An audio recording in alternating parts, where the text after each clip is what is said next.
My name is Jennifer Gray Thompson, and I am the CEO of After the Fire.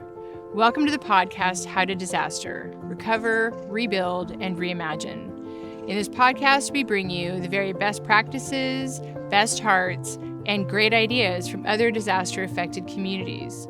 Thank you for joining us.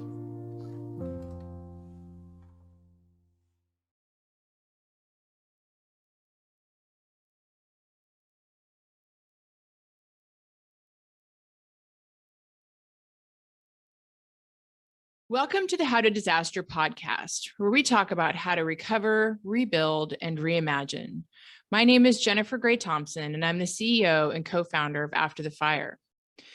Today, we're going to do something a little bit different. I recently sat down with Woolsey Fire survivor Gary Jones. Gary and Jean lost their homes in the 2018 fire that raged through Los Angeles and Ventura counties on the same day as the Camp Fire in Paradise. And while many of us are aware of the Camp Fire level of devastation, a lot of people have sort of left behind the Woolsey Fire devastation. Or there's the assumption that everybody who lost their home in the Woolsey Fire was wealthy because it was located, there was a lot of damage in Malibu in particular. We want to highlight that there are actually a lot of people who needed quite a bit of services and help post-disaster in the Woolsey Fire as well. And many people showed up to help. Gary and his wife, Jean, lived on their land, about 30 acres, for over 35 years when the Woolsey Fire came through. And there had been many times when they had been told to evacuate because a wildfire was coming through. But as Gary will tell you, that day on November 8th was different. He didn't heed the warning, and he's going to talk about that. And he didn't evacuate when he was asked to, and he's going to recommend against his own actions at that time. It's a very harrowing story, and it's an important story. And it's also one about how do you rebuild if you are on the California FAIR plan. For those of you that are unfamiliar, and Gary will talk about this, the California FAIR plan is the insurance of last resort. And it's for people who live in areas where there is no other way that they can be insured. But if you have a mortgage, you do have to be insured. So they were covered under the California FAIR plan when the cap was at $1.5 million. Today it's at $3 million. So $1.5 million may sound like a lot of money, but if you live in a very high value area, it's actually probably almost enough to rebuild. And I know I can hear it from here. Like, we are looking at people who are trying to rebuild for $100,000 to $400,000 in other rural areas. But our constituency at After the Fire is all fire victims. And that would include Gary and his wife, Jean. Gary and his wife, Jean, are, normal, average, very wonderful human beings. And full disclosure, I am related to them. Gary is my second cousin on my mom's side, and I've known him my entire life, obviously, and I do love and adore him, and I think that will come through. He's quite a character. Now, note that the format of this is a little bit different because I did film this in Malibu, and so you will just see a little photo of me, and mostly it'll be Gary talking, but I think that's fine. So once again, thank you for joining us, and welcome to the podcast, How to Disaster, and our guest today, Gary Jones. Welcome to the podcast, How to Disaster. This is actually our first time that we have made an attempt to do a remote podcast. So my name is Jennifer Gray Thompson. As you saw from the intro, I am the CEO of After the Fire. And one of the things we do at our organization is that we make sure that we do come back to communities even years later.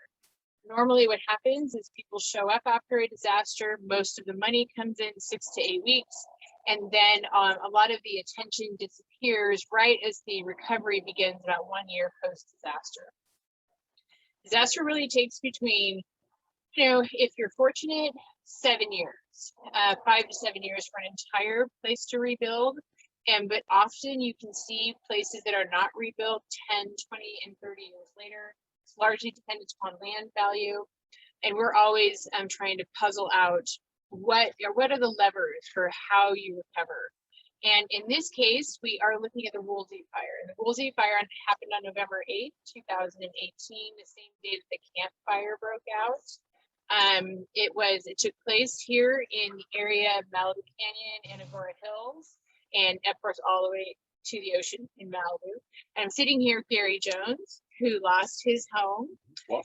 Lost it all. And was had been on this land for 30 years at that point, had seen many fires, but none that were quite like that. So I'm asking Gary to sit here with full disclosure, because I do believe in transparency.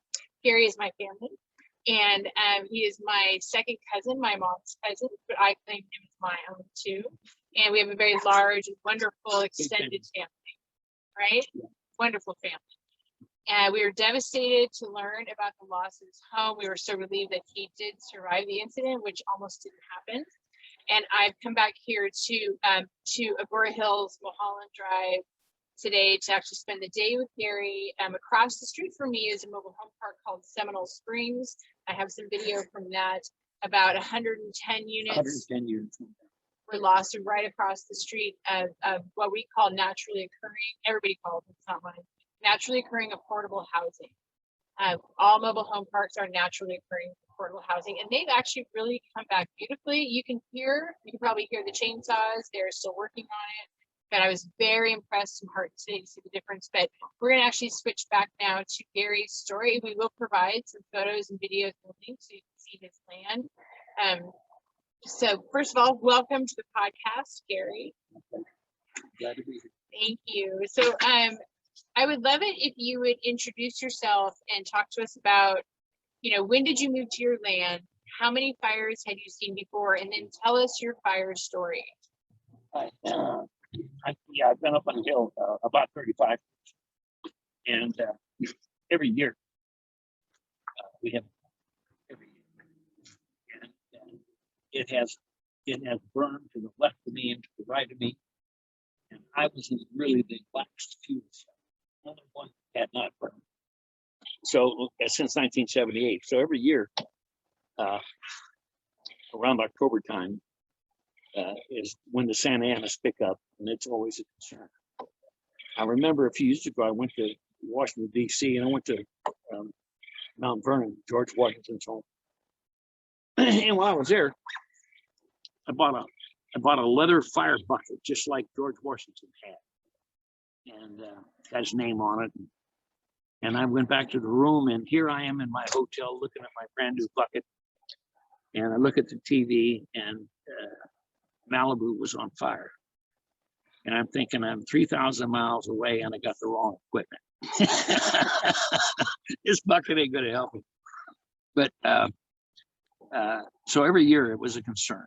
And but this year it actually happened.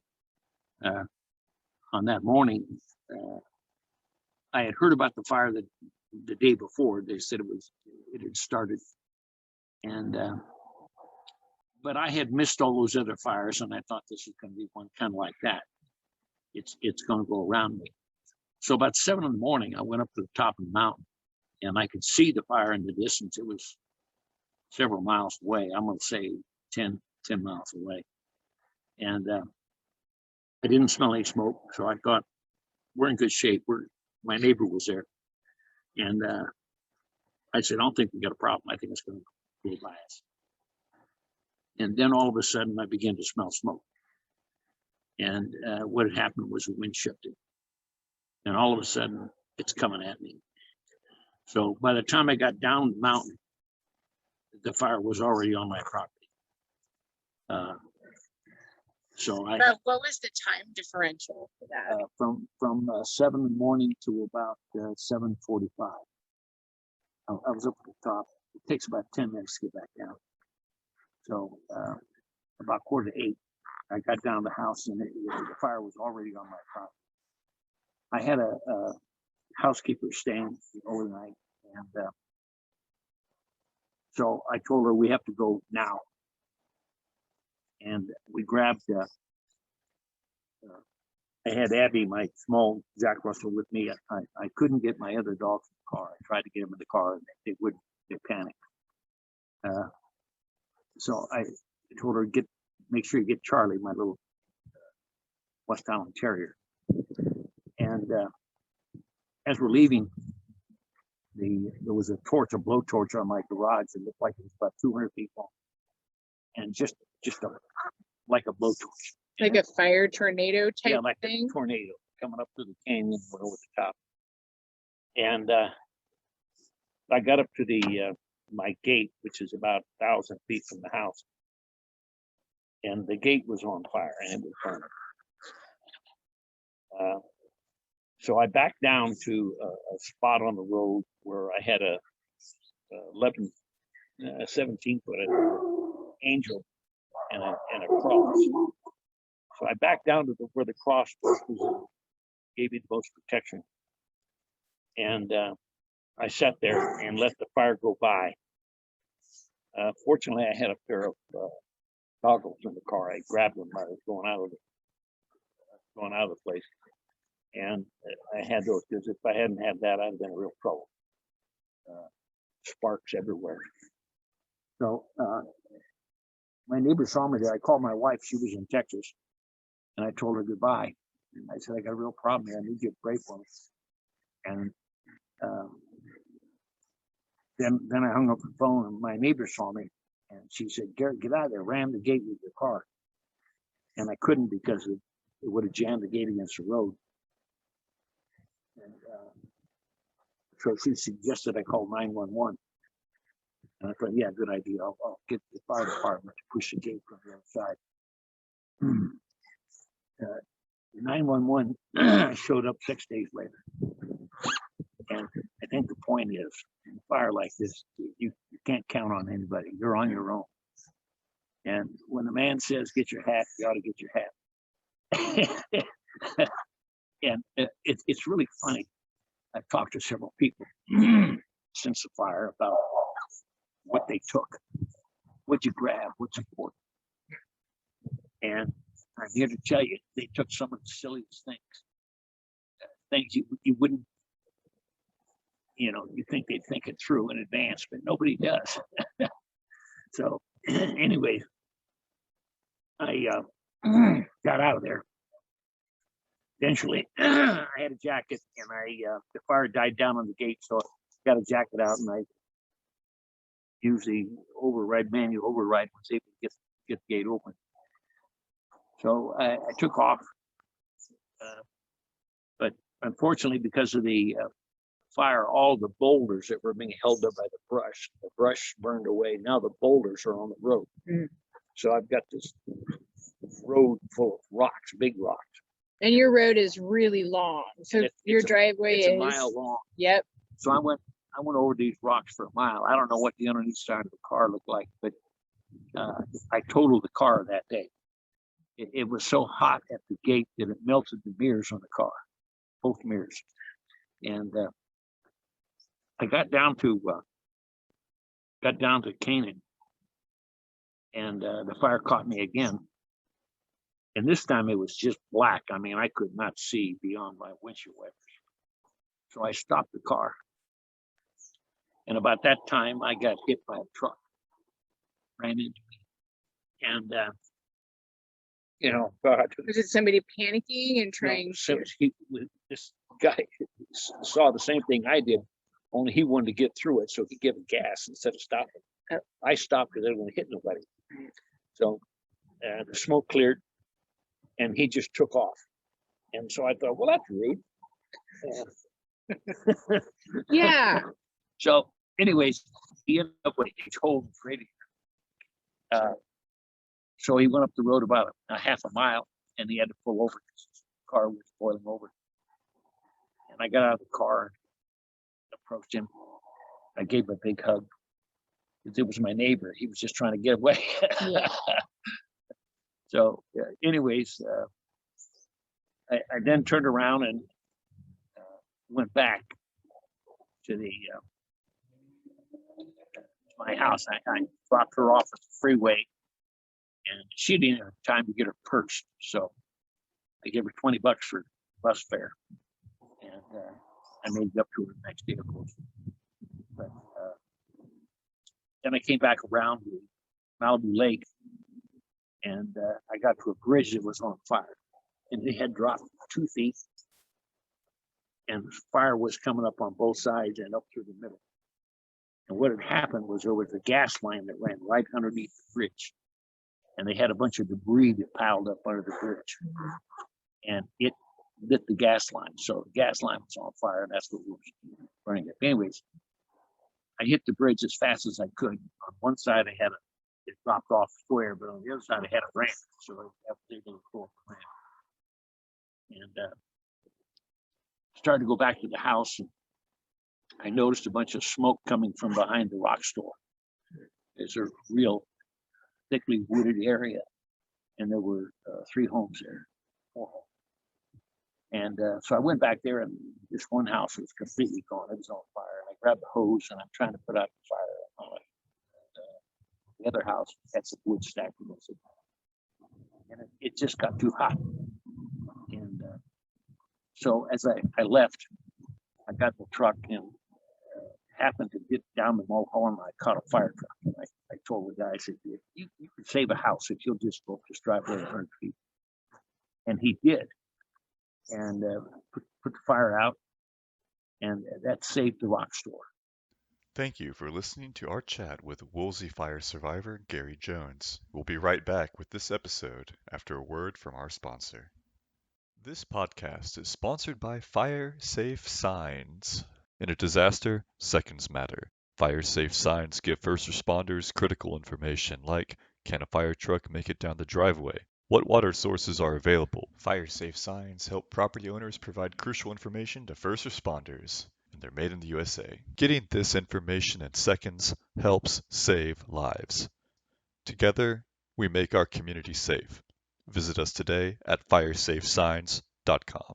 Welcome back to the How to Disaster podcast, Recover, Rebuild, and Reimagine, and our conversation with Jennifer Gray Thompson and Woolsey Fire survivor Gary Jones. And so, can you explain for people who don't know what the rock store is? Yeah, the rock store is a motorcycle hangout where people come on Sunday. On any given Sunday, there's probably 500 to 1,000 motorcycles, and they ride the Snake, which is just beyond where we're sitting right now. And it's a 2.5-mile road. It's very windy, and people come from all over the world to run the Snake. And so it's become a famous place. The rock store was built in the 20s, and it's made out of rock. That's what they call it, the rock store. But anyways, the neighbors got together and they put a plaque up, put my name on it. So a lot of guys don't get their name in brass until they're dead, but I'm in brass. So anyways, talk about the recovery part of it. It's been almost 3 years, coming up pretty quick on 3 years. And similar springs across the street, pretty much back. Out of the 110 homes that went down, there's probably close to 90, or maybe even more than that, that are back in place. But right after that, the fire, not long after that, we had a COVID thing. And that has really changed the world. It's been extremely difficult to get permits because there's nobody to talk to. You do the drawings and you send it in on an email thing or send it on a computer and just to wait for an answer. And so it's been time consuming. I think if it hadn't been for COVID, I'd probably have a permit right now. But, I'm still working on it. I'm only a couple weeks away at this point from getting a permit, so I'm getting excited about that. So do you think that your house will take about a year to rebuild, or because you're not building out of, let's talk.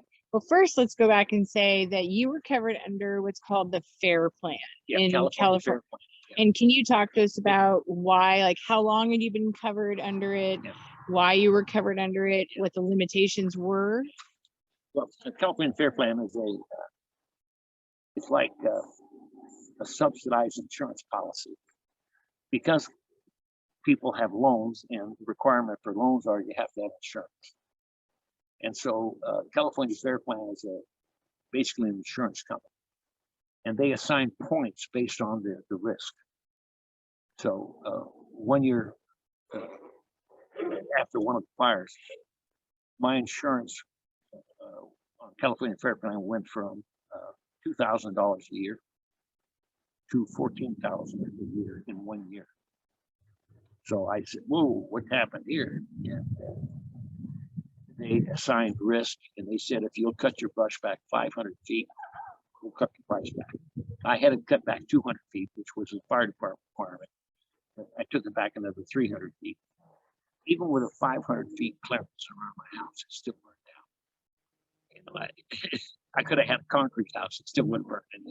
And California Fair Plan has a limitation on how much you can insure for, and it's only 1.5 million. So during this Woolsey fire, most of the houses in Santa Monica Mountains are well over 1.5 million.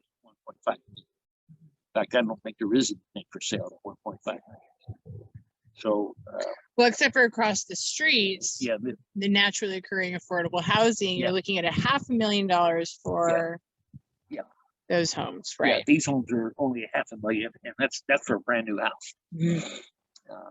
And you own the land, so you have something to say about your rent rates. They only pay about $450 a month for their HOA fees. Huh?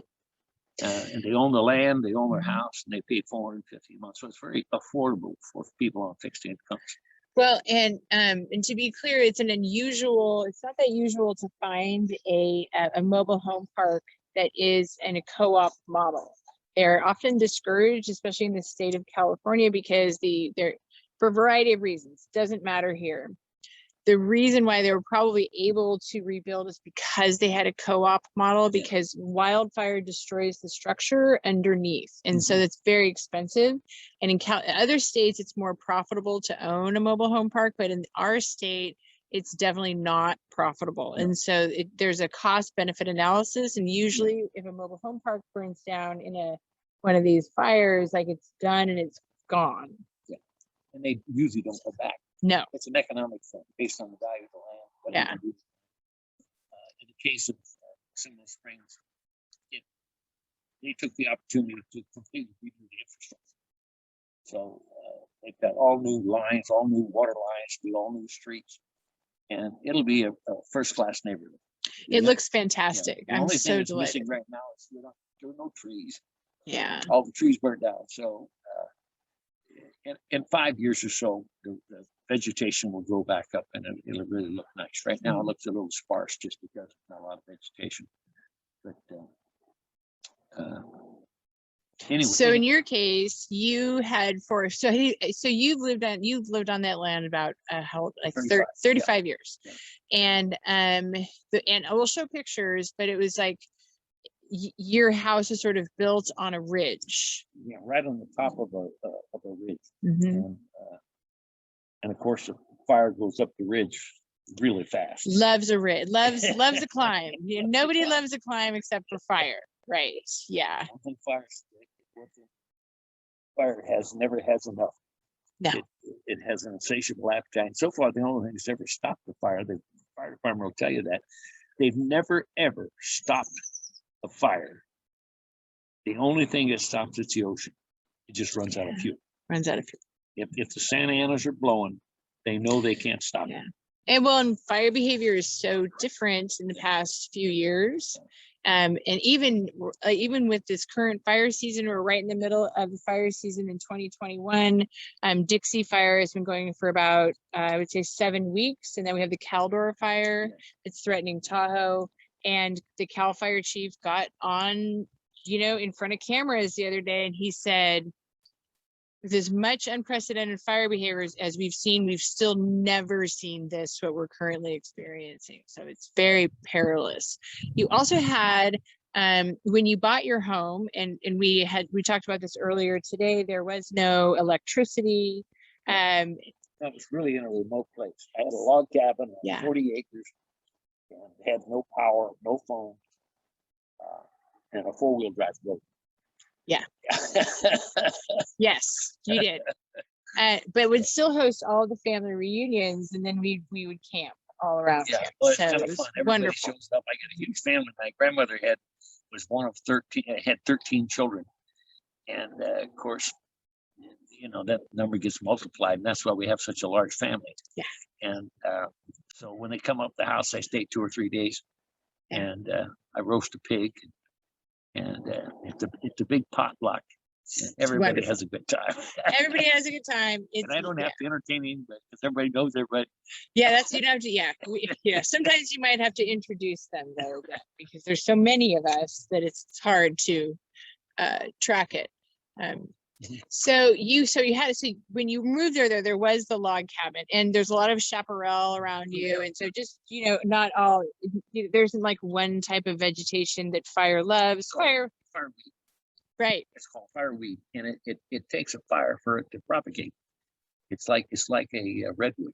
It takes 1700 degrees to crack the seed. So, these hills are actually designed for fire.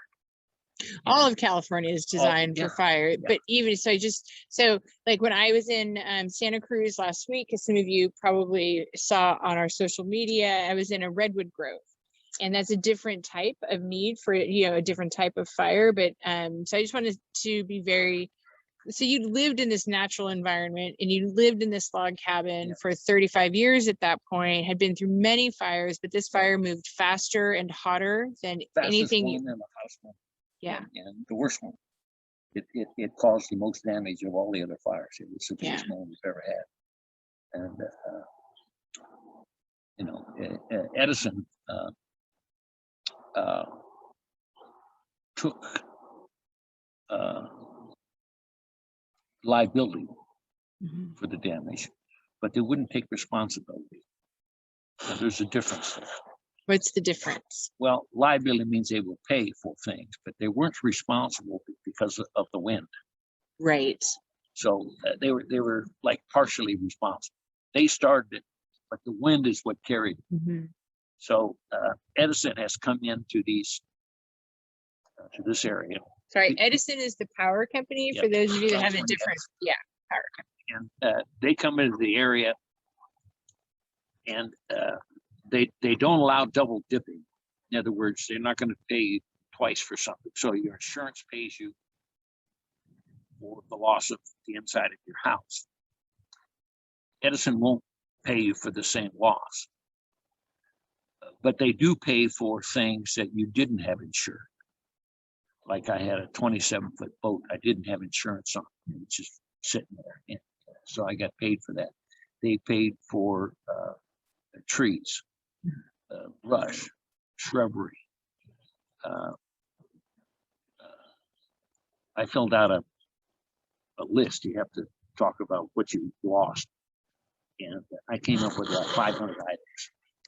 And I included the cost of my dogs, the cost of my birds, just everything you can imagine.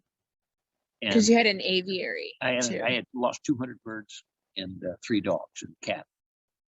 And they had value. I mean, they were, show dogs or big masters. So Edison did compensate me for the things that my insurance did not cover. But so there's a cap on, I think, and what we were talking about today is they've just changed the cap that the Fair Plan will pay for. Plan had a cap of 1.5 million, irregardless of the value of the house. And after this fire, they've decided it was just totally inadequate. I wouldn't be able to build my house back with that kind of money. So they're going to double it. For the next fire, it's going to be 3 million. And I still have California Fair Plan. I have California Fair Plan here on this house. Thank you for joining us on the podcast, How to Disaster. For more information, please visit our website at afterthefireusa.org. And if you liked this video, please hit subscribe.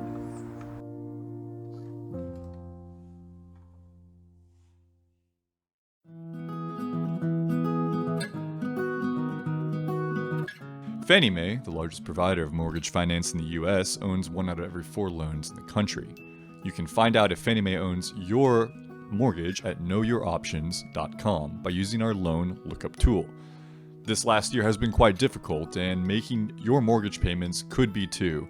There are options for those available that may have experienced a natural disaster, such as wildfire or the COVID-19 pandemic.